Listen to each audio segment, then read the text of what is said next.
In this video, I'm going to explain the new embedded assessment that you'll be completing. So we are running out of time, and attendance has not been great the past few class periods. So working in groups to complete the original embedded assessment, where you worked with a group to perform a scene from Antigone, is not really going to work. So instead, you're going to be completing one of the three projects by yourself. So these are the three different projects.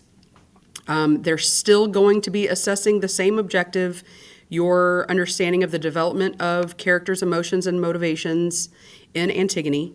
And these documents right here have detailed instructions about the three projects.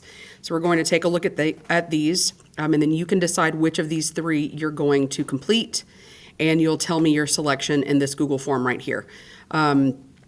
If you are in A-day classes, so second period and fourth period, you guys will be presenting your projects to a small group of peers in your class on Thursday, June 5th. If you are in B-day classes, seventh period and eighth period, you'll be presenting on Wednesday, June 4th to a small group of your peers in class. You will be getting a grade for completing this Google form to select your project. You'll be getting and that grade will be 100 points. You'll be getting a 200-point assignment for your actual project, and then a 100-point assignment for your presentation. So know that this project is worth a total of 400 points. Let's take a look at the different project types. So the first one is this character mood board and soundtrack. So this is a visual and musical exploration of character emotions. The objective is to create a digital mood board and playlist that visually and musically represent the emotional journey and motivation of a chosen character from Antigone. You'll be able to pick from one of these three characters to focus on, and then you'll be creating your mood board digitally using either Google Slides, Canva, Pinterest, or some other online tool if you want to use a different one. Your mood board needs to include these things, and then you'll also create a soundtrack using 3 to 5 songs that represent the character.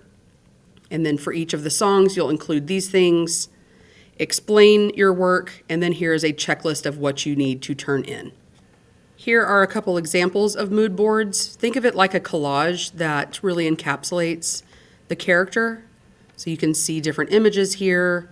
This is a physical one, not a digital one, so there's like swatches of fabrics. And then here's another example. So basically it's a collage. The next project choice is a costume design portfolio, and this is a visual representation of character development. You'll be designing costumes for 3 key scenes for one character to demonstrate their emotional and motivational changes. So how this character develops throughout the play. These are the characters that you can choose from, since we see the emotional and motivational shift in these characters throughout the play.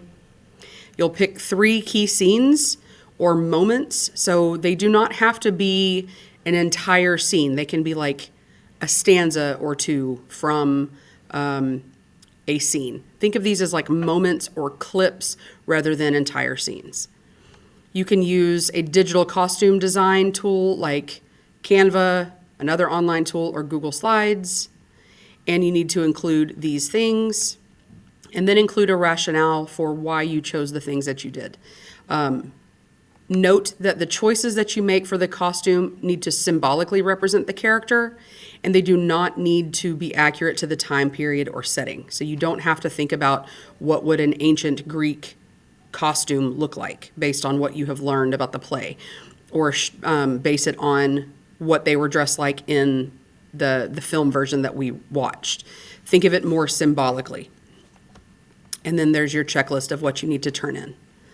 Lastly is graphic novel pages. A graphic novel is essentially a comic book version of the story. So this is a visual narrative of the internal conflict and character transformation. You'll turn 3 moments in a major scene. So you're picking one major scene of a character and picking 3 moments to create 3 different pages. You'll explore the character's motivation and emotional shift by using visual storytelling, so what you're able to actually see, and then text. So that'd be the dialogue, the little speech bubbles and thought bubbles to show their inner journey. These are the characters that you can choose from. Here are some examples of major scenes that you could choose. So when Antigone defies Creon and decides to bury her brother, Creon first learns that Antigone disobeyed him, etc. There are a few different comic creating apps or tools. Pixton, Canva, Storyboard that. You could also use Google Slides. You could also Google like graphic novel template. Each of the 3 pages needs to include these things: speech bubbles with actual text. You can use direct quotes from the play or paraphrase. Thought captions, so what is the character thinking internally that they don't say out loud, but we're able to tell based on what they say and do. And then facial expressions and body language. If you choose to, you can draw this by hand if you're the kind of person that likes to draw. Just know that it needs to be clean. So we don't need a bunch of erasing, or not even erasing. Erasing's fine, but scratching out, it should be polished. And then a rationale for each page. So answer these questions, include these things. And then here's what you need to turn in. Here is an example of a published graphic novel page. So you need to create this would be 1 page. This would be page 2. So full comic pages for 3 different moments within 1 scene. If you have any questions about anything, please don't hesitate to ask me in class or send me a message in Google Classroom or email me. I look forward to seeing what you come up with.